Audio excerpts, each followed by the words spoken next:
In FBC sports tonight, the three Fijian teams playing in the Central Coast Sevens in Sydney, Australia, have qualified to the semi-finals. Wardens became the first team to make it to the semis.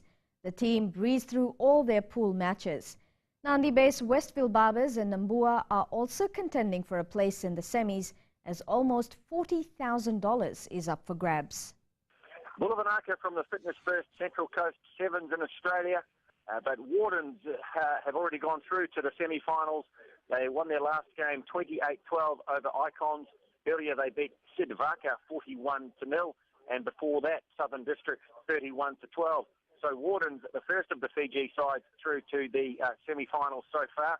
Westfield Barbarians, the other side in Fiji, from Fiji, will be up against the number 8 All-Stars not too far away, and they should qualify, having already won a couple of their games.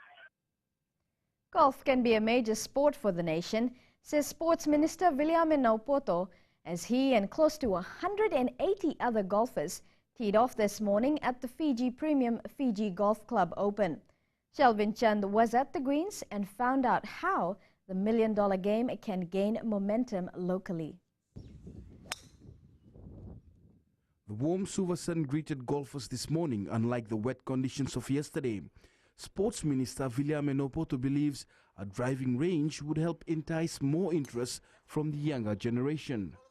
I think what is lacking is a good driving range.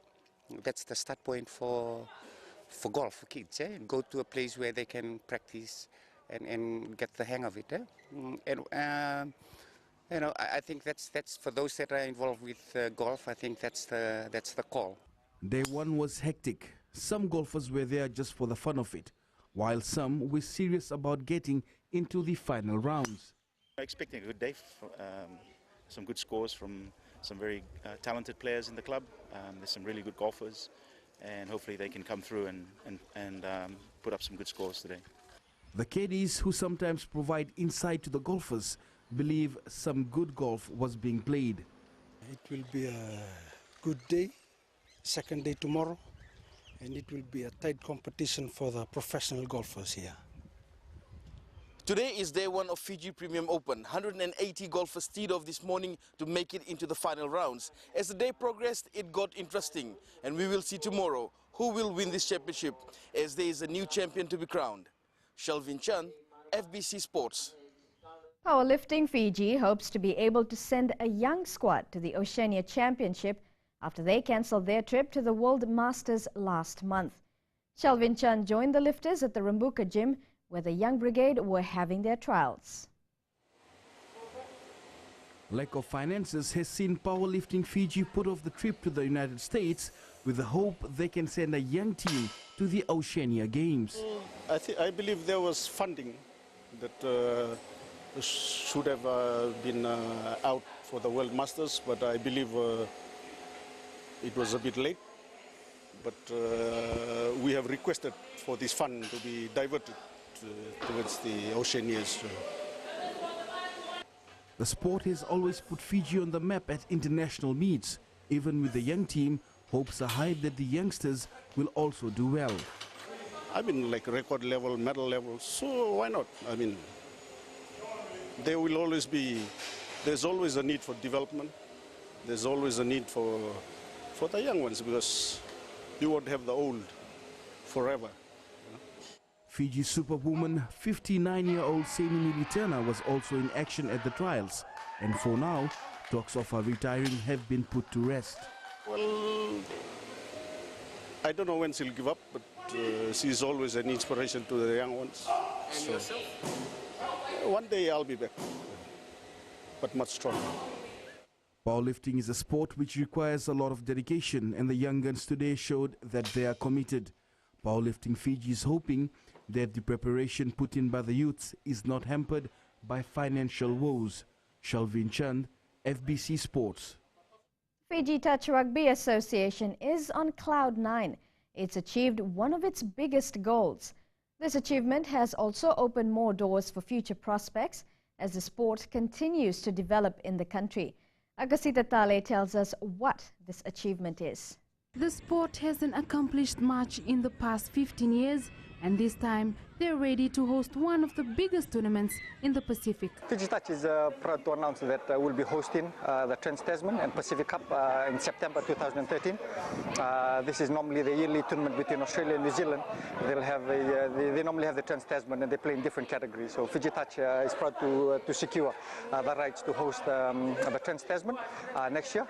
Thomas Itiko says a big challenge for them also is to change people's mindset towards the sport. So this is a huge opportunity as well, not only for the sport but also for the country and also for the businesses and the economy in the West as well. And so we're looking forward to this. This is for us. We only travel outside to play Australia and New Zealand, and so this is them coming to our backyard at the same time for fans in Nandi as well to witness some top-level touch rugby. It's still early days, and the association believes they have ample time to secure finance and effort to uplift touch rugby. Meanwhile, today saw the elimination rounds kick off in great style. The competition has been stiff. Everyone came well prepared for the quarters. No one wanted to lose, everyone wanted to progress. So I can say that competition is high, competition is tough. You can expect a stiffer one next week, because most will be vying for the semi-finals and they want to pass on into the finals. Next week's mixed grade semi-finals will see Season 1 defending champs Flyers take on runners-up Bombers in the first match, while Roosters made first touch in the second game. Aksita Talei, FBC Sports.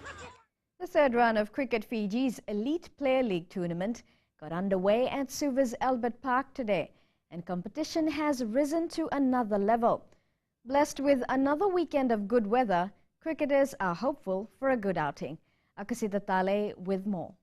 With the EPL tournament rounding up its weekly competitions, organizers have discovered that there has been some development in cricket skills. Last week, two teams batted very well, and they both batted 50 overs, which is a good sign to our 50-over games that we are going to. And that is an indication that the players are now trying to focus on what is expected of the players. Organizers hope players will maintain their batting skills, and they hope to complete the competition before bad weather persists. We've been lucky so far. We've had last week the game was completed, and again this week we've got the sun out, and the boys are enjoying themselves, and we hope it will be completed before the weather changes. Cricket Fiji is using the EPL competition to select a formidable side for the East Asia Pacific competition next year. Fiji finished second to Papua New Guinea in last year's event, and they aim to win the title this year. Aksita Talei, FBC Sports.